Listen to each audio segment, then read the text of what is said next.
जय हिंद। आज के इस वीडियो में हम लोग पढ़ेंगे अर्थशास्त्र यानी इकोनॉमिक्स। देखिए, अर्थशास्त्र समझने से पहले आपको ये कन्फ्यूज़न होता होगा कि इकोनॉमिक्स क्या होता है और एक इकोनॉमिक क्या होता है। जैसा कि आपको स्क्रीन पर दिख रहा है, देखिए, एक होता है इकोनॉमिक्स और एक होता है इकोनॉमी। जैसे कहते हैं कि वर्ल्ड इकोनॉमी, इंडियन इकोनॉमी यानी भारतीय अर्थव्यवस्था, विश्व की अर्थव्यवस्था। तो इसमें आपको कन्फ्यूज़न होता होगा। चलिए, कुछ मिनटों के बाद आपका ये कन्फ्यूज़न बिल्कुल दूर हो जाएगा। चलिए, इसको हम लोग बारी बारी से समझते हैं। सबसे पहले हम लोग समझते हैं अर्थव्यवस्था। देखिए, अर्थ का मतलब होता है, देखिए, अर्थ का मतलब होता है धन। अर्थ का मतलब क्या होता है जी? धन होता है। अब व्यवस्था, व्यवस्था का मतलब उसका व्यवस्था करना, यानी यहाँ से हमको सीधा समझ में आ रहा है कि धन की व्यवस्था। चलिए, धन की व्यवस्था, तो आप अपने मन में सोचिए कि धन की हम लोग व्यवस्था कहाँ से कर सकते हैं, क्या करेंगे कि धन के हम लोग को व्यवस्था होगा, यानी रुपया पैसा मिलेगा। तो देखिए, जैसा कि आपको स्क्रीन पर यहाँ दिख रहा है, या आपको बहुत सारी यहाँ पर चित्र दिख रहे हैं। जैसे यहाँ पर बिजनेस लिखा हुआ है, टेलीविज़न है, मोबाइल फ़ोन है, ठीक है, कुछ बहुत सारे मशीनरी वस्तु दिख रहे हैं, उसका चित्र दिख रहा है, बल्ब का चित्र दिख रहा है। यहाँ पर देखिए, डाक यानी मैसेज का चित्र दिख रहा है, ठीक है। ये क्या है? रोबोट दिख रहा है आपको, नेटवर्क दिख रहा है, रॉकेट दिख रहा है, यहाँ पर बहुत सारे लोग दिख रहे हैं। इसका मतलब आप समझिए कि वैसी क्रियाएं जो समाज में हो, जो किसके लिए हो? तो अर्थ के लिए हो, यानी धन के लिए हो। उन सभी क्रियाओं की जो योग होता है उसी को अर्थव्यवस्था कहते हैं। आई होप कि आपको ये बातें समझ में आ रहा होगा। आज के बाद हम लोग समझ गए कि समाज में सभी आर्थिक क्रियाओं का योग, यानी जो अर्थ कमाने के लिए हो, धन कमाने के लिए हो, उन सभी को हम लोग क्या कहेंगे जी? अर्थव्यवस्था कहते हैं। देखिए, विश्व में अर्थव्यवस्था को 3 भागों में बांटा गया है। विश्व की अर्थव्यवस्था को 3 भागों में बांटा गया है। चलिए, हम लोग समझते हैं ये 3 भाग कौन कौन से होते हैं। जैसा कि आपको स्क्रीन पर दिख रहा है कि अर्थव्यवस्था को 3 भागों में बांटा गया है। एक पूंजीवादी अर्थव्यवस्था, दूसरा समाजवादी अर्थव्यवस्था और तीसरा मिश्रित अर्थव्यवस्था। अंग्रेजी में इसको कहते हैं कैपिटलिस्ट, सोशलिस्ट और मिक्स्ड, यानी कैपिटलिस्ट इकोनॉमी, सोशलिस्ट इकोनॉमी और मिक्स्ड इकोनॉमी। देखिए, ये पूंजीवादी अर्थव्यवस्था जैसा कि स्क्रीन पर दिख रहा है, यूके यानी यूनाइटेड किंगडम, यानी इंग्लैंड में, कनाडा में, ऑस्ट्रेलिया में, आयरलैंड में, यानी इन सब देशों में पाए जाते हैं। और भी देश हैं, ठीक है, ज़्यादा हम लोग नहीं नाम धरेंगे। चलिए, समाजवादी अर्थव्यवस्था जैसे चीन हो गया, क्यूबा हो गया, लाओस हो गया, उत्तरी कोरिया हो गया, वियतनाम हो गया, इन सब देशों में समाजवादी अर्थव्यवस्था पाए जाते हैं। हमारा भारत हो गया, फ्रांस हो गया, रूस हो गया, जापान हो गया, इस तरह के देशों में मिश्रित अर्थव्यवस्था है। अब हम लोग समझेंगे कि ये तीनों अर्थव्यवस्था क्या होते हैं। यानी सबसे पहले हम लोग पूंजीवादी अर्थव्यवस्था समझते हैं। देखिए,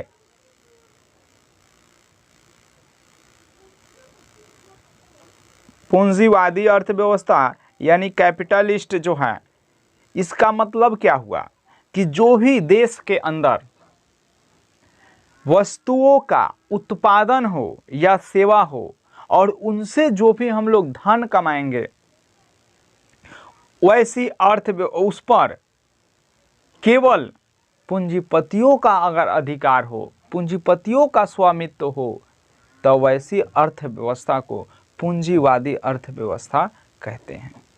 यानी वस्तुओं के उत्पादन प्लस सेवा, यानी उत्पादन और सेवा पर किसका अधिकार हो जी?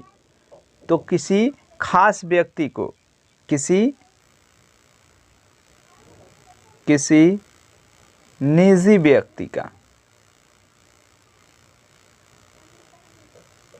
निजी व्यक्ति का अगर अधिकार हो तो वैसी अर्थव्यवस्था को पूंजीवादी अर्थव्यवस्था कहते हैं। आई होप कि आपको समझ में आ रहा होगा। जैसा कि यहाँ पर स्क्रीन पर दिख रहा है कि यूके यानी कि United kingdom, Canada, Australia, Ireland ऐसे देशों में पूंजीवादी अर्थव्यवस्था पाए जाते हैं। नेक्स्ट हम लोग समझते हैं कि समाजवादी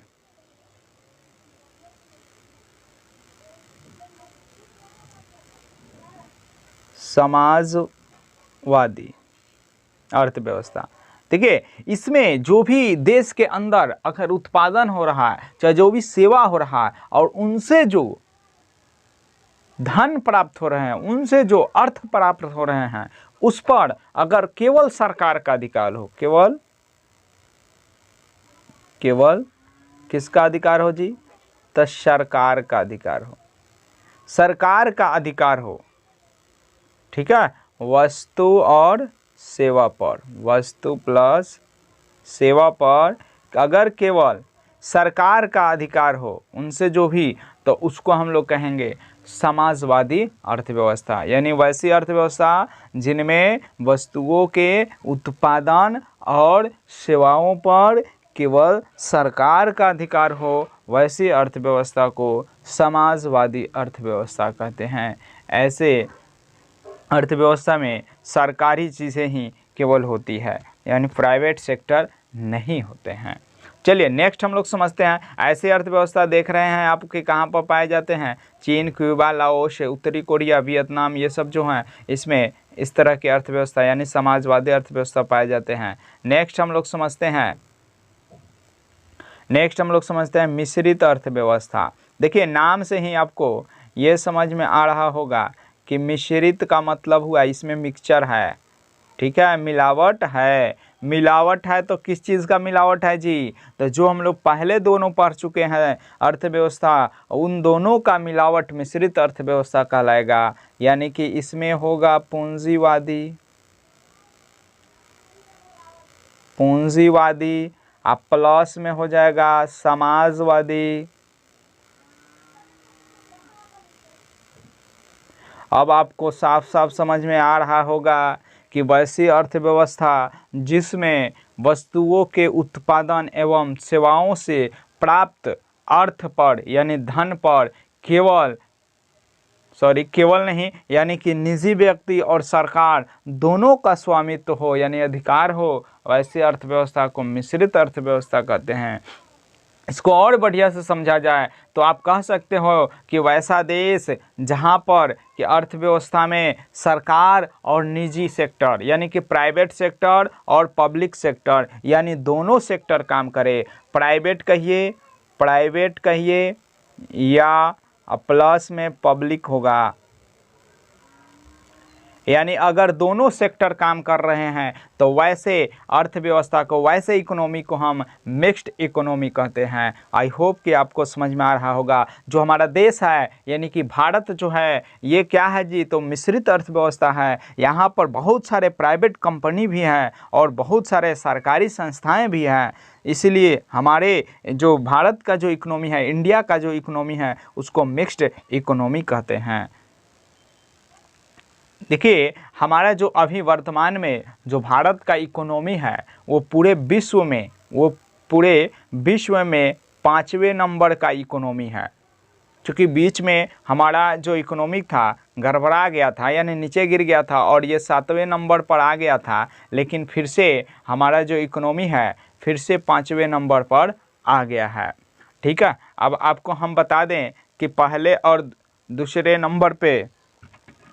पहले नंबर पे तो हमारा अमेरिका है और दूसरे नंबर पे हमारा पड़ोसी जो देश है यानी कि चाइना है, और फिर तीसरे नंबर पर जापान है, चौथे नंबर पर जर्मनी और 5वें नंबर पर हमारा भारत है।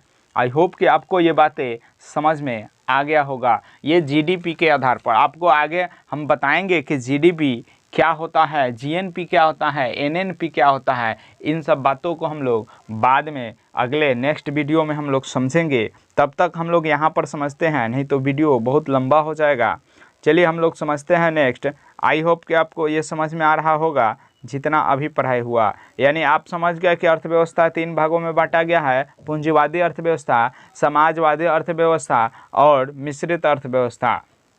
हमारे भारत में जो पाए जाते हैं वो मिश्रित अर्थव्यवस्था है, यानी यहाँ के वस्तुओं के उत्पादन और सेवाओं पर सरकार और यानी निजी व्यक्ति दोनों का अधिकार होता है। यानी हमारे देश में प्राइवेट सेक्टर और पब्लिक सेक्टर दोनों पाए जाते हैं। चलिए नेक्स्ट हम लोग समझते हैं। अब अर्थव्यवस्था आप समझ गए, अब हम समझते हैं इकोनॉमिक्स यानी अर्थशास्त्र समझते हैं। देखिए अर्थशास्त्र क्या होता है, जैसे वहाँ पर हम लोग समझे थे कि अर्थव्यवस्था में हम लोग वैसे क्रियाएं करेंगे जिनसे हमको अर्थ मिले यानी धन मिले।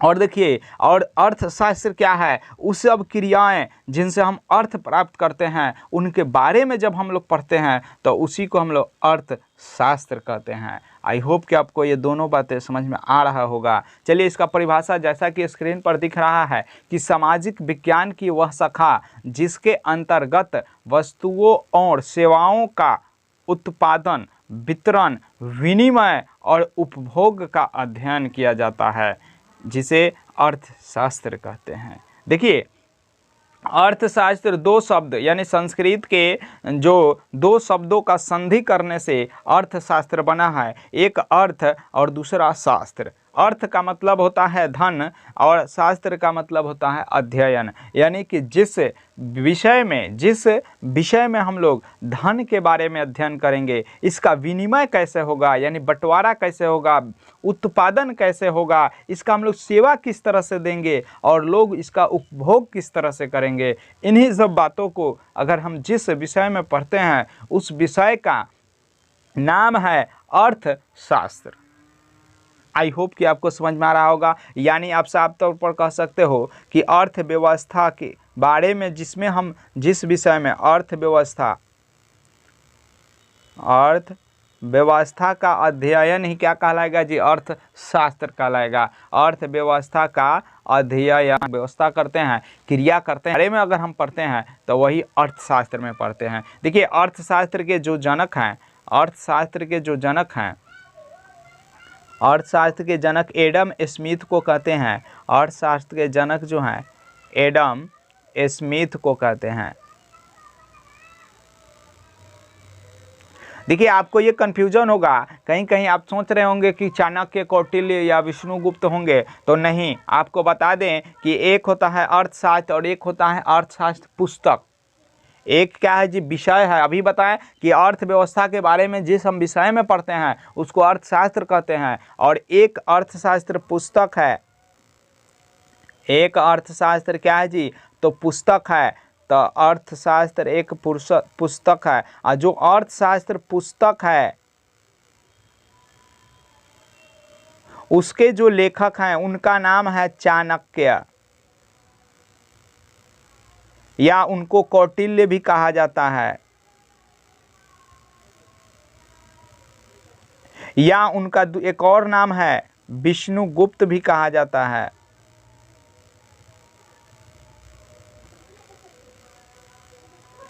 तो आपको आज के बाद कभी कंफ्यूजन होगा, अगर किसी विषय के बारे में कहे तो उसके जो जनक हैं वो एडम स्मिथ हैं। अगर कोई पुस्तक है, पुस्तक के बारे में कहे, देखिए ये विष्णुगुप्त जो थे, ये चंद्रगुप्त जो थे, चाहे कौटिल्य जो थे, ये चंद्रगुप्त मौर्य के जो प्रधानमंत्री थे, यानी कि उनको राजा बनाने में, चंद्रगुप्त मौर्य को राजा बनाने में ये चाणक्य का ही हाथ था। इन्हीं के बदौलत वे राजा बने थे, ठीक है। और इन्होंने उस राजा की जो राजनीतिक प्रशासनिक व्यवस्था को सुचारू रूप से चलाने के लिए एक पुस्तक लिखे थे। उसी पुस्तक का नाम इन्होंने यानी चाणक्य ने अर्थशास्त्र रख दिया था।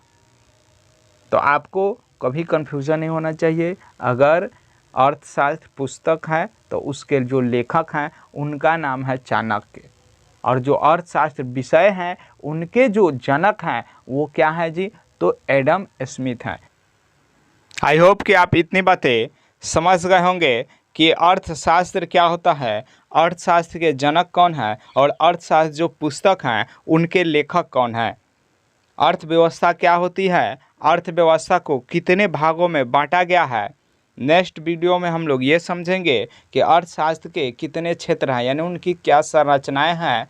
फिर मौद्रिक प्रणाली पढ़ेंगे, बैंकिंग प्रणाली पढ़ेंगे। फिर हम लोग वस्तु विनिमय प्रणाली के किस तरह से विकास हुआ इसके बारे में पढ़ेंगे। हम लोग आर्थिक वृद्धि और आर्थिक विकास के पढ़ेंगे। एटीएम कार्ड, क्रेडिट कार्ड क्या होता है, चेक क्या होता है, ड्राफ्ट क्या होता है, इसके बारे में हम लोग बढ़िया से और आसानी से आसान भाषा में हम लोग पढ़ेंगे। अगर अभी तक आप हमारे चैनल को सब्सक्राइब नहीं किए हैं तो जल्दी से सब्सक्राइब कर दें, बेल आइकन को ज़रूर प्रेस कीजिएगा ताकि जब भी वीडियो अपलोड हो तो नोटिफिकेशन सबसे पहले आपको पहुंचे। बने रहिए हमारे इसी चैनल पर यानी स्टडी ट्रेंड्स पर। तब तक के लिए धन्यवाद।